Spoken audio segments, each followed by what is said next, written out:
Good evening and welcome to the inaugural edition of The Dish.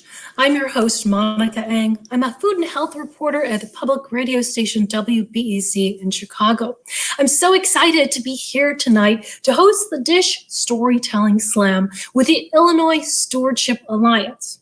It's a nonprofit alliance of farmers and eaters with a stated goal of working together to solve problems and build just and regenerative food systems. Tonight, we'll be sharing some truly incredible stories with you from the Illinois heartland itself. You're going to hear real-life accounts of farmers across the land of Lincoln who roll up their sleeves every single day to put food on our tables, to steward the land, and to help Illinois create a strong local food economy.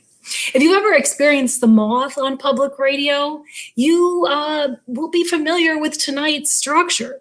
It's going to feel a lot the same, and interspersed with the stories from farmers, we'll have folks talking to you about the Alliance's work, the live auction taking place online right now, and we'll even have some very special four-legged guests joining us. I would be remiss if I didn't mention that this, like so many other nonprofits in the era of COVID, is a virtual event.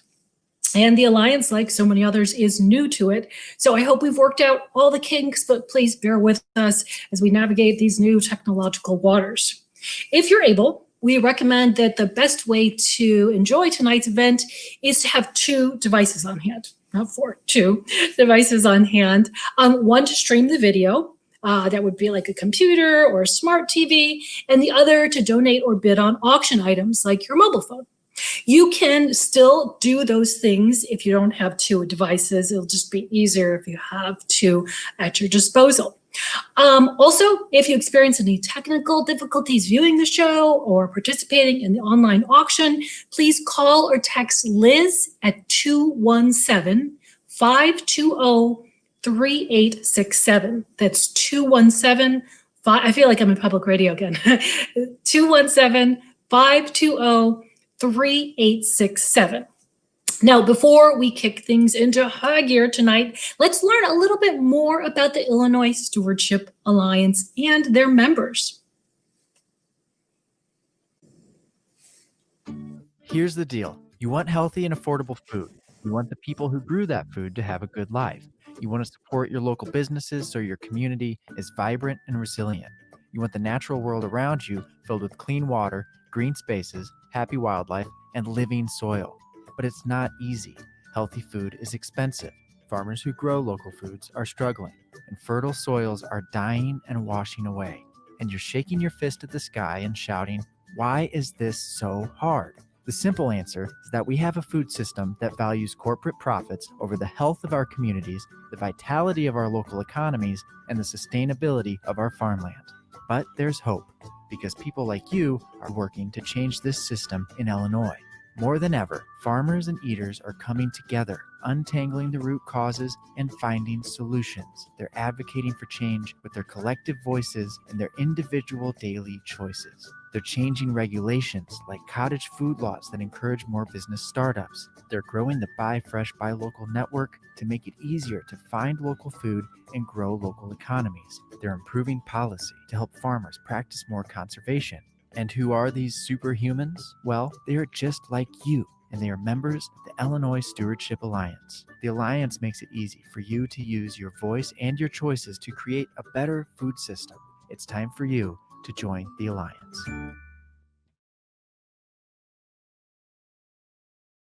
Alliance aims to make it easy for citizens like you to use your voice and your choice to support the things you care about. So it participates in things like the Buy Fresh, Buy Local Illinois Coalition, which is building a statewide directory of farms and local food businesses to help people find and choose local food. They also have a new food and farm voter guide to make it easy for you to use your voice at the ballot box this November to support regenerative food systems. Now, the reason you're all here, the storytelling. The Alliance asked 4 storytellers to tell a true story on the theme of comfort food. They were asked to think about the ideas, people, and places that bring them comfort or hope for the future. Our first storyteller is an ambitious beginning farmer from Southern Illinois who's into agroforestry. That's farming with trees. She's one of the founding members of the Alliance's Soil Health Caucus. And this young trailblazer has got a downright amazing story. Her name is Katie Adams, and she was recorded live in front of a recent gathering of the fellow Soil Health Caucus members. Ladies and gentlemen, Katie Adams. I grew up right on the edge of the rolling hills of the Shawnee National Forest in Southern Illinois, where I spent much of my childhood outside. My parents took us on hikes often, and my mom would kick my sister and I out of the house during the summer. As I entered my teenage years, when most of my peers slept in late, I spent my summer mornings at swim practice or training for multi-week backpacking trips in the Southwest. I felt like anything was possible. As I entered college to study anthropology, I started staying up late, smoking cigarettes, and drinking entirely too much beer. I excelled at asking big questions, writing papers, and pushing boundaries. But I stopped swimming, and I stopped hiking, and I stopped spending the majority of my free time outside, unless it was a bonfire, and then I was free to enjoy my new hobbies, smoking and drinking entirely too much beer. By the time I finished my master's degree, I had wrapped up my department's highest honor, a pack-a-day habit, regular status at a few local bars, and half a decade of severe clinical depression. I felt like nothing was possible. As I was writing my thesis, exploring relationship building on small-scale farms, I came to the realization that I deeply longed for the lives of the folks that I was studying. They spent their time outside, moving their bodies with purpose, stewarding the land and producing abundance for their families and communities. And the day after my defense, I moved onto a farm. And 3 months after that, I moved to St. Louis to begin my farming career. During my third week of work, I was introduced to a very strange fruit. It looked tropical, green, and alien, and its floral, earthy aroma washed over me as it was passed to me for a bite. The second the spoon touched my lips, a feeling of lightning went through my body, a feeling I have only felt 2 other times, summiting my first mountain peak and meeting my fiance, John. Its seeds had been found in the bellies of mastodons. It was a staple food for my ancestors, and it saved the Lewis and Clark exhibition from starvation. This humble fruit, the largest one indigenous to North America, the one that had just sent electricity running through my body, is Asimina triloba, the pawpaw. Its native range extends across the Midwest and into the South, and it grows freely in floodplains and along river edges, always in the middle story, with its deep, glossy, dark green leaves drooping down towards the forest floor. And you've definitely walked past them and not even realized their power. After this first taste, I became obsessed. I started learning everything I could about this fruit and obsessively scouting areas where it grew. I started hiking again, just to find pawpaw groves. I found them in city parks and botanical gardens and front yards and state parks and all over my beloved homeland of Southern Illinois. On these excursions, I started to see what forests actually are: interconnected communities of abundance. The overstory of oaks anchor the area with their deep mining roots, dropping their leaves to decompose for fertility and its acorns to support the scurrying life below. The hickories beside them bring much of the same, often dropping nuts on years that alternate with the oak. The pawpaws are right there in the middle, watching it all, sending down a deep taproot, spreading itself out, attracting carrion flies with their stinky flowers, and developing the magic fruit. Right below pawpaws is spicebush, with its bright red berries and warm fragrance. And then at our feet, wood nettle and wild ginger provide a carpet of nutrient richness. All are edible and joyous. Each is perfectly suited to its niche. These relationships make all life possible. Each year during September, when I am the most burnout from farming, I spend much of my free time collecting, eating, talking about, and sharing pawpaws. Its highly perishable nature and the fact that the best, ripest ones are found on the ground ensure I can only take what I need to eat and share. If I'm in a public place, I might get home with no fruit, even when the trees are bursting with bounty, because nothing brings me more joy than sharing the good word and watching someone try its custardy tropical goodness for the first time. So, if you see me out somewhere in central Illinois, looking up at some big glossy leaves, stop by and I'll share all that I can. You'll recognize me by the look on my face that says anything is possible. Thank you.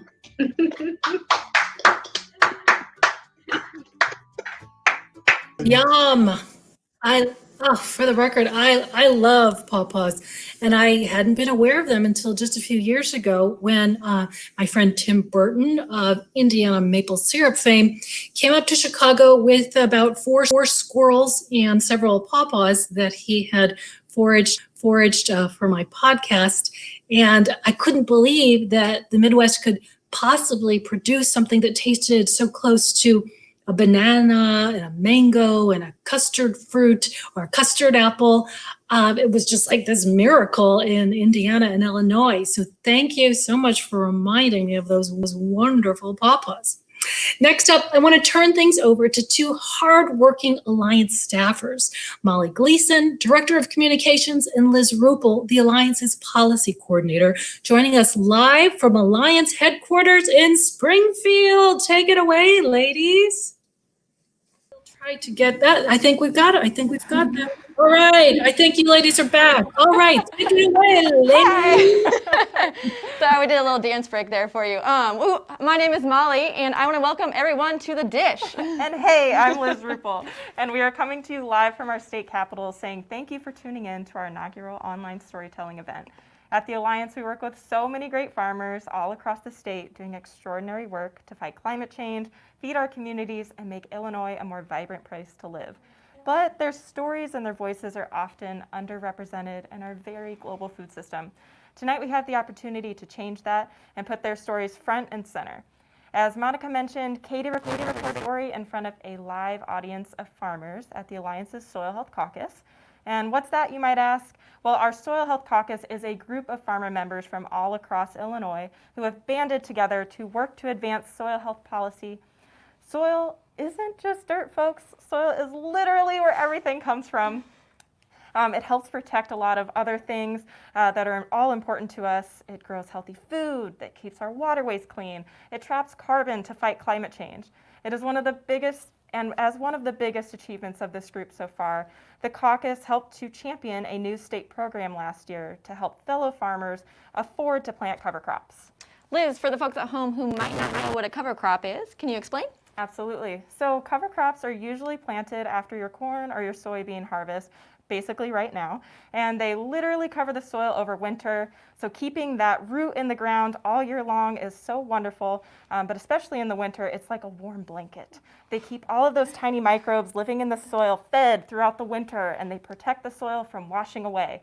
And because of this caucus's leadership on the issue, Illinois farmers helped to keep 4,000 truckloads of sediment out of Illinois waterways and remove carbon dioxide equivalent for more than 5,000 cars off the road in just 2020 alone. Oh my gosh, that is a lot. So, I once asked a soil health farmer in the caucus what he raised, and he told me that he raised healthy soil.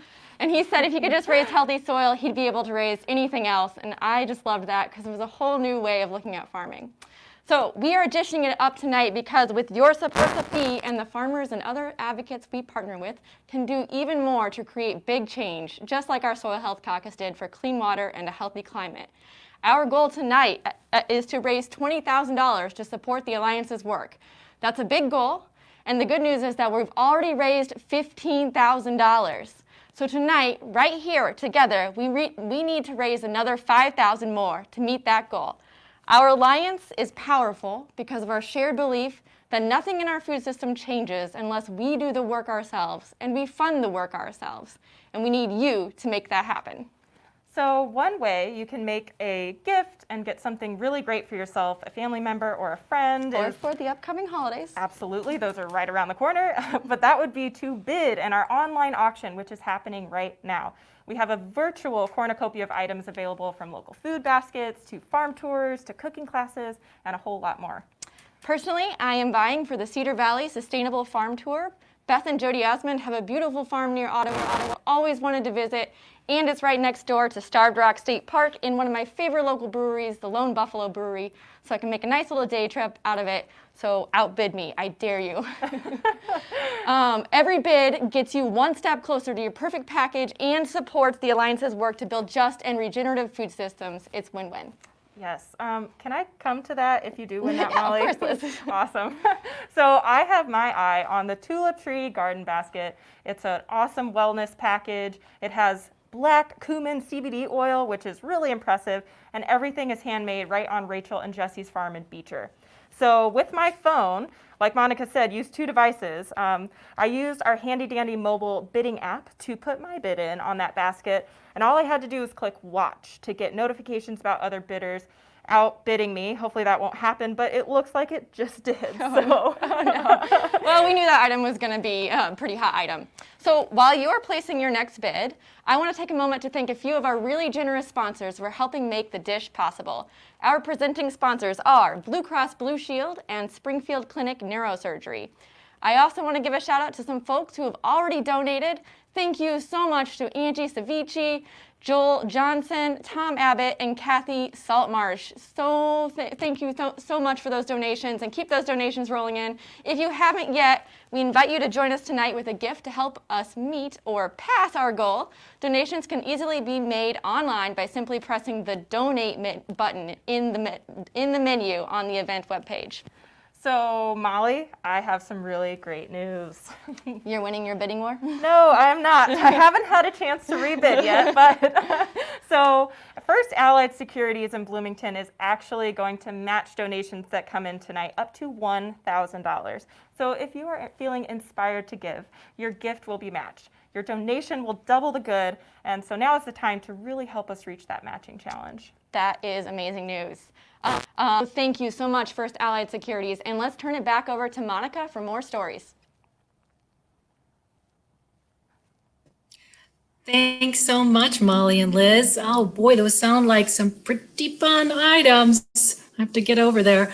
Well, for our next story, I would like to head to Ashcombe, Illinois in Kankakee County to hear Harold Wilkins' family farming story, which his farm, it reaches back to 1882.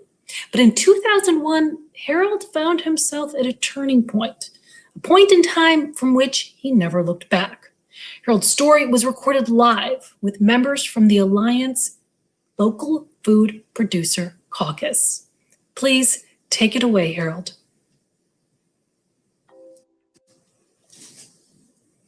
Okay. Well, so it was November of 2013, and I had just finished loading a load of wheat to go to Lackawanna, New York for chicken feed. And as I watched that truck drive out of my lane, I thought, you know, this is really crazy. I'm shipping wheat 600 miles to feed chickens. And I got thinking of all the people in the Chicago food shed that eat that, you know, we really ought to be able to figure something out. Well, fast forward a couple months to January 2014, and our maid of honor has a business that does strengths workshops for large corporations. And she thought it would be a hoot to do a strengths workshop with Janie's farm. So if you can imagine 5 rednecks sitting around the table answering questions about how would you do this? How would you do that? How does this make you feel? It was really a hoot all day. And at the end of the day, though, we got to see all 5 of us basically where our strengths are and where our weaknesses. But like for me, I'm the ideas guy. I'm the guy who looks at something and goes, you know, we could do this. And my son Ross, he's the nuts and bolts guy, and he's like, okay, Dad, how are we going to pay for this? And, you know, what are the logistics and all that? I kind of call him an anchor dragger. But anyway, so the farm, after we got done with the people, we started working on the farm. What could the farm do? And what we realized was that we should be doing food grade grains, maybe milling, things like that. So for the next 2 years, I did a lot of research and went and visited mills and did things. And finally, I drug Ross along to New York in 2016. Now you got to understand, for the last 2 years, this has been Dad's BS project, okay? But I took him to Farmer Ground Flour. We met with the Farmer Ground people, and we came back, and Ross goes, you know, Dad, I think we could do this.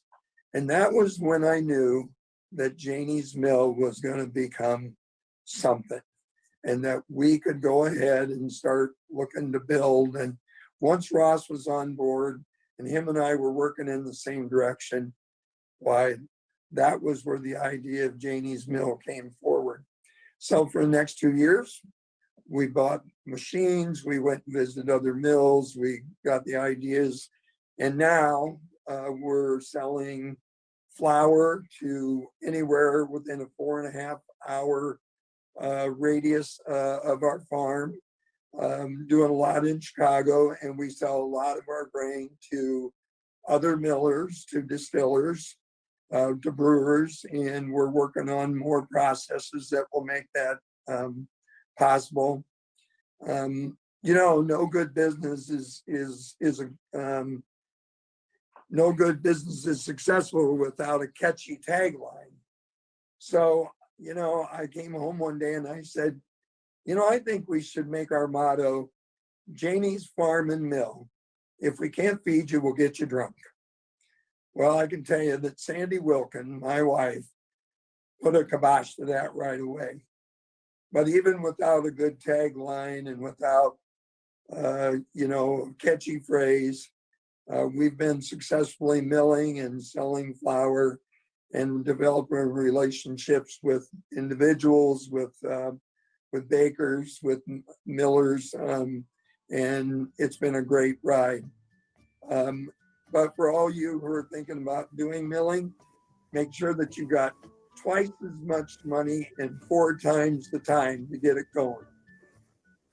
Thank you.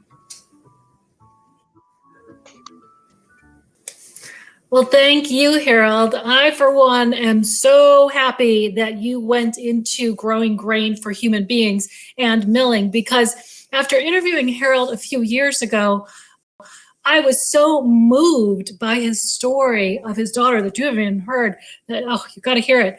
And I was so impressed by his dedication to creating good food and protecting the soil that I became a super user of his flour. And my partner keeps saying, oh, we've got another 2 boxes of that coming, because I cannot stop baking with it. I got some of the rye and heritage wheat bread right here. And I can tell you, it makes all the difference. It tastes fantastic. It's still got so much of the nutrients in it from the fresh milling. And I feel great about the people who are growing it. So thank you, Harold. Anyway, now Harold recorded that story in front of the Alliance's local food caucus. Molly, can you tell me a little bit more about what that local food caucus is? You bet I can. So first, let me start by asking our audience this. Did you know that about 95% of Illinois' food is imported? That's 95%. We have some of the best farmland in the world, but if something should happen tomorrow, say a pandemic, Illinois sadly could not feed Illinois. So to turn that number on its head, the Alliance's local food caucus formed this year. The caucus is made up of fruit, vegetable, and livestock farmers who will all raise and sell local food. These farmers believe that farmers right here in Illinois can feed those of us who live in Illinois, and they've banded together to make that happen. The caucus is just getting off the ground, but already members are doing amazing work to help change food policy in Illinois and to build local food systems that make Illinois stronger and more resilient. In fact, we'd love you to meet and share with you a clip from Glacier's End, featuring Libby and Derek Irvin, Southern Illinois, a hardworking couple who have been leading reform efforts around Illinois cottage food laws.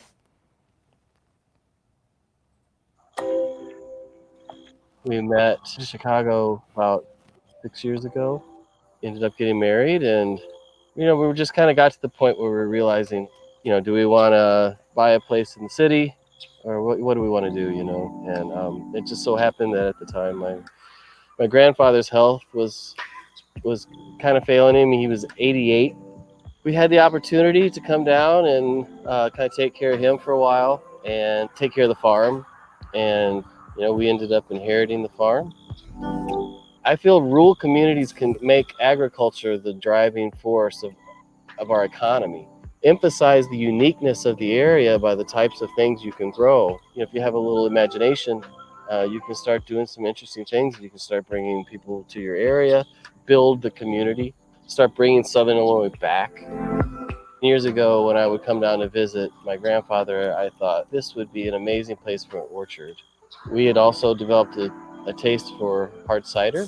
It was just like something clicked. We realized we could develop the farm into a business, but also give something to the community, bring some unique things to it. Decided to come down, start throwing trees in the ground and kind of making the farm our own. We really knew nothing about farming. We became connected to the Illinois Stewardship Alliance to kind of expand our network, because when we moved down here, we didn't really know anybody. So the Stewardship Alliance has been great for that. It's not just down here, it's statewide. So we've met a lot of great people. When you plant fruit trees, there's a lag in the time where you're going to have fruit. Little did I know, the new cottage food law had been enacted, which the Alliance had worked on so hard. It had been such a revolutionary thing. That change has been a big boost to small business. We were waiting for our trees to mature. And so we thought, well, why not try to look into this? We just started looking at the farm and finding stuff that we could use, turning that into product, going to the market and selling it. And that is moving us through that transitional period from where we started and where we will be as a cidery and as a winery in the future. For that law to change, I mean, literally everything we do right now, we would not have had the opportunity to do it. I mean, it wouldn't have been allowed. And these are drinking vinegars, so It's hard for up and coming cottage food makers to find a place to sell their stuff at. I feel that is probably the main thing holding us back from going to a mid-sized business. Opening up the arenas that we can actually sell our goods at, it would be a huge benefit. The Alliance allows us to come together as small farmers and entrepreneurs. It's bringing together people from all throughout the state to broadcast and amplify our voice, write policies and talk to politicians. And say, we are a collective of people who want change. Oh, I love that so much. We are so lucky to have Libby and Derek farming here in Illinois. I did have some of their shagberry syrup earlier this year. It's a mix of hickory bark syrup and elderberry syrup, and it is next level. They are definitely making Illinois agriculture look and taste very cool. Speaking of cool, do you have any updates on that cool matching challenge from First Allied Securities? You bet I do. So we have a few donors that have already come in. We have Jacob Wayland, Johnny Moran, Janine Pickering. Thank you so much for giving and helping us meet that matching challenge. We're not quite there yet. I'm still waiting on an update there for where we're at with the matching challenge, but we're getting closer, and every time you donate, you get us a little closer to that matching challenge, and you do double the good. So thank you so much. I also want to make sure I give a shout out to our event sponsors: Springfield Clinic, Neurosurgery, Blue Cross Blue Shield of Illinois, Do Good Training and Consulting, KEB, Brandt, First Allied Securities, of course, with that matching challenge, Bunn, Moose Farms, Davis Financial Group, Bank of Springfield, Country Financial, Dick and Sharon Lyons, David Milling at Stifel, Common Ground Co-op, Green Top Grocery, INB Bank, SEFQ, Tulip Tree Gardens, Fresh Taste, Specs Around Town, Flower House Bakery and Cafe, and Illinois Hemp Growers Association. Woo! We have a lot of amazing businesses that help make this night possible. So thank you so much to those businesses for helping leading the way for change in Illinois. Now, Monica, I know that the food has been a long time passion of yours, especially given your role as food and health reporter for WBEZ. And I know your roots go back further than that, though. Would you share a bit more with us about why this work is important to you? Well, I've been a food and health writer for a few decades now, and my family's been in food for a while here in Illinois. My great-grandpa came to Quincy, Illinois around the turn of the century. Then he moved to Chicago in the 20s. He opened up jazz clubs and had a Chinese restaurant empire. Through the 80s, our family kept it. But I was always writing about dining and food as like something fun to do. Then in the early 2000s, I started writing about health and sustainability because that's where food meets social justice. And, frankly, it's going to be so key to the future of our planet. And so over the years, as I've covered these issues, I've called on the Alliance for background on issues and for comments that I've covered, when I've covered stories in the Tribune or WBEZ, whether it's about raw milk or cottage food laws or other agricultural issues. I've always been able to count on going to the Alliance and finding really smart people who can give me the point of view of the sustainable food community and frankly explain to me like, what's happening with this bill? Where does it go next? What is JCAR? It's been very helpful because I cover the Alliance and they have been my sources for stories. I have to refrain from really saying anything qualitative about them, but you can judge for yourself whether or not you think this work is worthwhile just by looking at these programs. But I can say that having such responsive and informed people has benefited the audiences of the Tribune and WPC greatly as I've covered these issues. Thank you so much, Monica, for sharing. We have to say here at the Alliance, we are huge fans of your work, and we've been following it for a long time. You're always covering the most pressing issues facing food and agriculture and raising awareness on these issues. So we were so grateful, and when we found out that you were going to be the host for tonight, we fangirled out a little bit. Definitely a little happy dance. We're really lucky to have you here tonight, Monica, and for sharing those food stories, just like a most recent one you shared about the Right to Garden Act, Nicole Virgil's story. So thanks again for all you do. We do have another special guest. It's actually a whole herd of them to introduce you to. They can't talk with their mouths full, but they did want to give you a glimpse of life literally down on the farm. So here they are, ladies and gentlemen, coming to you almost live from Prairie Fruits and Farm and Creamery in Urbana.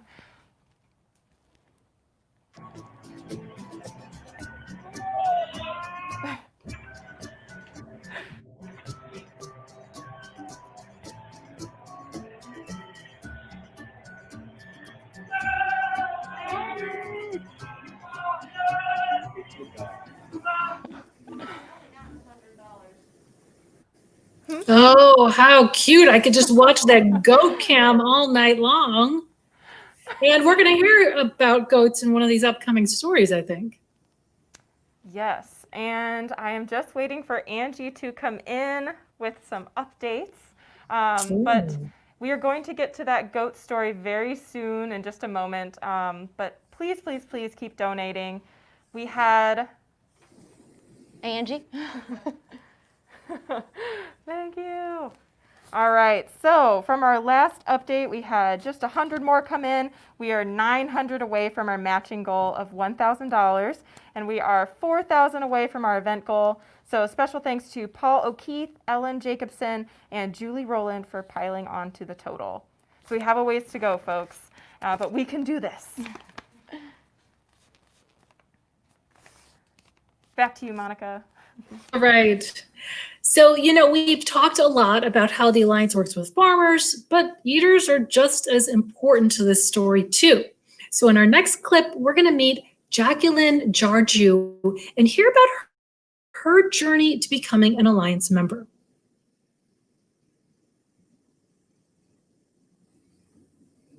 Take it away, Jacqueline. I had a lot of health issues that were food related. And my granddaughter had very severe food allergies. And that pushed me to find healthy ways to prepare the type of foods that we like, as well as how can eating healthy be more affordable. It became part of my mission. It became my passion. I came to Springfield for the Public Affairs Reporting Program. And that program actually focuses on making sure that policy is something that the everyday person can understand. And that led me into taking a course in sustainable food systems. It built more of an understanding of how we are connected to the land as well as the farmers. It showed me that connection has been broken. It really opened my eyes as to how politics and food systems are interconnected. I wanted to find a practical way to educate people and motivate them to eat healthier. That led me into enrolling in Lincoln Land Community College in the Culinary Arts and Hospitality program. This program expanded my understanding of the food system that as a layperson, as a consumer, I wasn't even aware of, because I was looking at the political and social economic and systemic changes that had to happen for us to access and enjoy good, nutritious foods. It became very, very important for me to connect with the Illinois Stewardship Alliance. I joined and I connected with a lot of down-to-earth farmers as well as consumers. And that has helped shape how my advocacy efforts will move in the future. Without the Alliance, I don't think that would have ever happened. I think good, healthy food is a right. I think only way that can happen is with proper legislation, and if people, everyday people, work towards building a system that we all can live with. What the Alliance's mission is to not only have a choice and a voice, but also connecting that to policy, connecting that to advocacy, finding ways to connect the consumer to agriculture. They bring everyone to the table. Those who are in the business of growing food, preparing food, those in advocacy, and legislators. That's what makes the Illinois Stewardship Alliance impactful.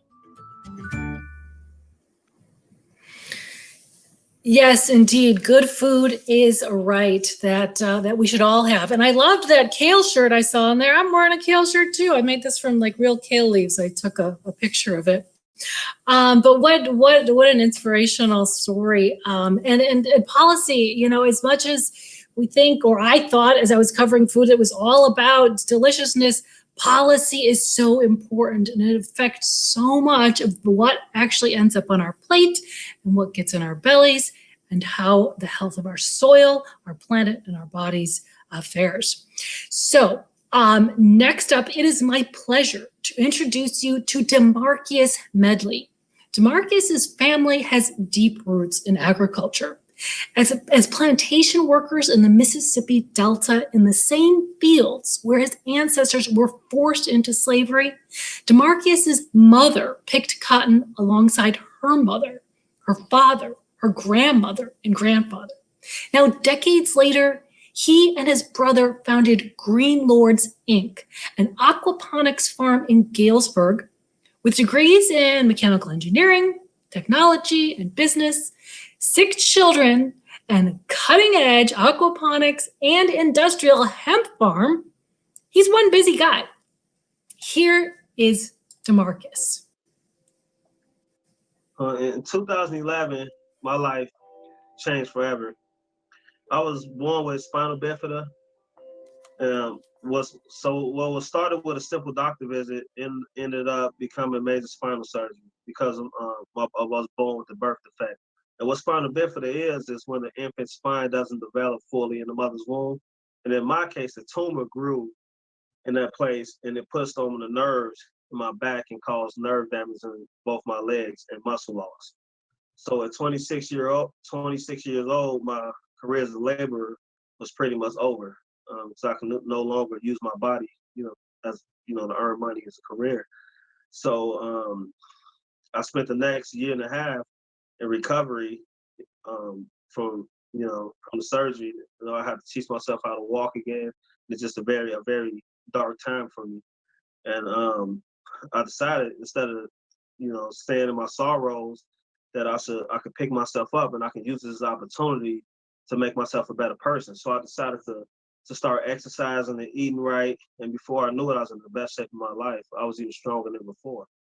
And but I was still not able to go back to work. The doctor wouldn't release me. So my mother-in-law knew that I was looking for something to buy my time, and she saw a volunteer opportunity for Urban Farm in Galesburg. And I was introduced to a young farm manager named Matt Wallen. He showed me around the farm and showed me his aquaponics system, which immediately piqued my interest. And from there, I was allowed the opportunity to actually visit another urban farm in Milwaukee, Wisconsin, which used a large aquaponics system to grow produce and raise fish year-round in Milwaukee, in a very urban environment where they raise anything from fish to chickens to goats and things like that. And upon entry, as soon as you walk in, they show the who's who of Milwaukee. It's a 5-star general, I believe, a police captain, and then there's Will Allen, a 6'7" former professional basketball player, in the tank top, and it just inspired me to see this black man next to these these affluent white males in Milwaukee, and being just as important to the community, if not more. And also seeing that he was awarded a Genius grant of $500,000 because of his efforts. So I was really inspired that I could do the same, that maybe me and my brothers can do the same one day. And I remember walking through his facility and just feeling the energy and, seeing the people work together almost like a family. And I was just inspired by it all. And so fast forward, I decided to go back to school full time and study engineering technology. And, I ended up working and started a new career in utilities, which allowed me to help finance that goal. And along with some investments from my family members, my brothers and I founded Green Lords Inc. in 2017. And we started an urban farm in the middle of Galesburg using aquaponics. And from the very beginning, it was just like we just took off because people was inspired by our story. And we came up what I thought was a way for us to create careers for ourselves and give back to the community, along with build generational wealth for our family. And so along with that, my brothers and I made a small donation to Galesburg Youth Athletic Club to help start an after-school program in hopes that we can combine our aquaponics. We can teach the kids aquaponics and things like that on the farm, along with curriculum to help with their homework and stuff after schools programs. My brothers and I grew up in those. It was very important. So everything was great, but we got a lot of pushback from the city, with zoning issues and flat out lies from the city. I think we were mainly misunderstood. But we're persistent. My mother, she grew up on a plantation in Mississippi, picking cotton alongside her mother and her father, and their father and their mother before then, basically always back to the time of bondage. And my mother's only 67, 60. I'm sorry, she's gonna be so mad. 63.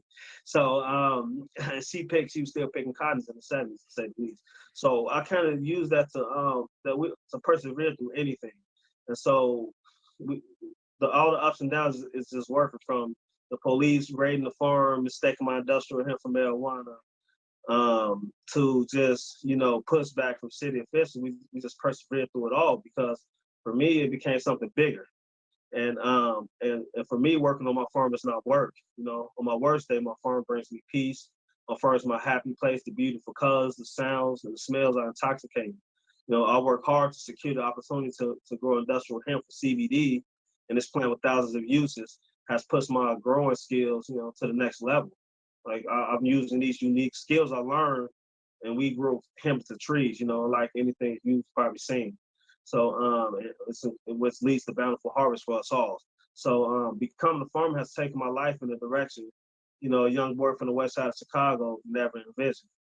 So growing up, food insecurity was real, and food insecurity was real. and healthy foods are hard to obtain. So what Greenlows is trying to do is help combat these issues in our small community. Our farm was purposely placed in the food desert to lead the battle to defeating childhood hunger by teaching sustainable agriculture. And our farm was not only created to lead our family with generational wealth, but to lead our community in educational wealth and health. So I want to thank you all for listening, and I appreciate you guys for taking the time, and I hope that you can support this great organization. Thank you. Awesome. So good. So good. Nailed it. Wow, what touching words. Working on my farm is not work. On my worst day, my farm brings me peace. It's my happy place. The beautiful colors, sounds, and smells are intoxicating. Boy, I wish I could say the same for my little office here at home during COVID. But what a wonderful story. What an extraordinary family story. And I'm so amazed that he's overcome all those obstacles to find his passion and to make this the hemp and CBD that seems to be bringing a lot of people, some comfort from their pain. I know I'm a creaky person who's got some sore muscles these days as well. So thank you, Demarcus. Now, do any of you remember those goats we saw? Well, tonight you will be hearing from their mom. She is a city slicker turned farm girl who moved from the urban streets of Boston to the rural countryside of central Illinois that I know well from going to college there. There, she discovered a passion for making something that she and her goats are known for all over the globe at this point. She's going to tell us about the goats that live on her idyllic Prairie Fruits farm, just 15 minutes from the bustling University of Illinois in Urbana-Champaign. So right now, let's hear it for Leslie Cooper Band. I remember vividly the bite of cheese that changed my life. It was in 1998, and I was a fairly new professor at the University of Wisconsin-Madison in soil science, and I had gone to the farmers market there. The Dane County Farmers Market is world renowned, and it is packed, or it was packed every Saturday. You could barely move. And I was making my way around, checking out all the different farms. There's so many farmers that attend that market, so many cheese makers. It was just amazing.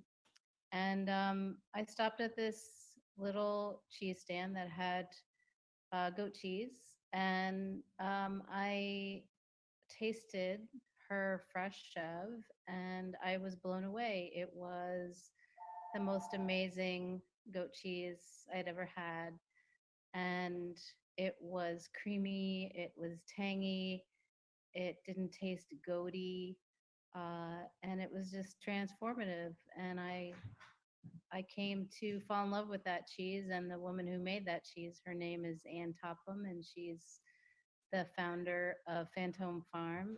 She was one of the first French-style goat cheese producers in the United States, learning how to make that cheese back in the early 80s when no one in the US even knew you could make cheese from goat's milk. And little by little, I came to know her and fall in love with the different styles of cheese that she was making.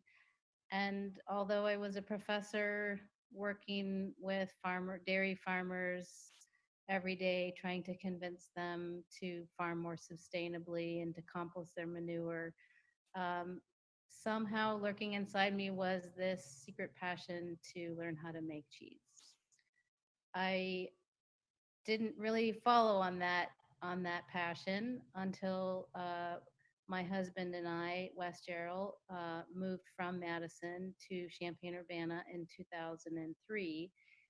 He was offered a position at the University of Illinois as a department head, and I was reluctant to leave Madison because if you know Madison and you're moving to Champaign-Urbana from Madison, you have to question why you would do that. So when we decided to make the move, we both agreed that we needed to have a farm. We both had wanted to have a small piece of land where we could put into practice a lot of the things we were telling other farmers they should do to farm more sustainably. And by pure luck, we found a small 7-acre piece of land that had been carved off of a 40-acre corn and soybean farm just outside of Champaign. And it had a beautiful log house and a metal pole barn, and all of the fields up to the driveway were in corn and soybeans. So we set to change this landscape little by little. We planted a cover crop that first year of buckwheat. The following year, we planted some fruit trees. And my little passion for cheese making started to bubble up, and I said, okay, I want to get some goats. I want to learn how to make those cheeses that I loved from Ann Topham. And we decided to get some Nubian goats. I did a lot of research about what breeds I wanted based on their milk characteristics. And we purchased 3 does and 1 buck from a breeder in Kansas. They came in June. And I went on my merry way. We both had full-time jobs. We were working pretty late into the early evenings. We would come home and do chores. Thanksgiving came and went. And the Monday after Thanksgiving, I came home from work. I went out to do the evening feeding chores, and I heard a baby crying. And if you've ever heard baby goats crying, they sound like human babies. It's pretty amazing. And I didn't want to look in the direction of where this crying was coming from. But eventually I had to find the source, and I did. And sure enough, Chocolate had a little baby buck. We named him Hershey. He, unlike his mother, who was black, he was brown with white and gray spots, long floppy ears, and it was just kind of like we just had no idea how this could have happened. That it just was impossible that they could have been bred in September and kidded at the end of November. So because they're pregnant for 5 months, and then so we managed the best we could. We were milking Chocolate, and then 2 weeks later, her sister Snickerdoodle kidded with twins. And now all of a sudden, we have 2 does that are in milk, and it's the beginning of winter. And clearly, they did not read the book about seasonal breeding. They were bred about 2 weeks after they arrived in probably early July. And we just, this is the hand that we were dealt. So we set up a little wooden milking stand in the middle of this freezing cold metal pole barn that had no insulation. As soon as the milk hit the pail, it would freeze. So you had to work really fast. And we milked them twice a day through the winter. The silver lining was that I actually got to make cheese for the first time with my own milk in our house and test my recipes, try the product out on friends, and people seemed to think it was pretty good. And that gave me the confidence to decide later that spring that we were going to go for it and build Illinois' first farmstead. It was probably the best decision I ever made. Mm-hmm.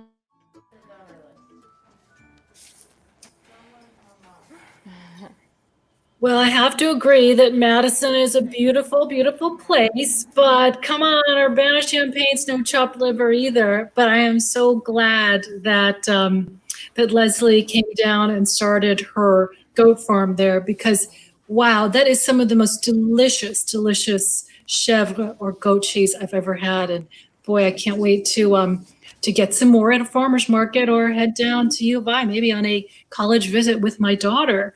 But thank you so much for that story, Leslie. So Liz and Molly, how are we doing here? Wow, it's looking pretty. It's looking pretty good. I just wanted to give everyone a shout out.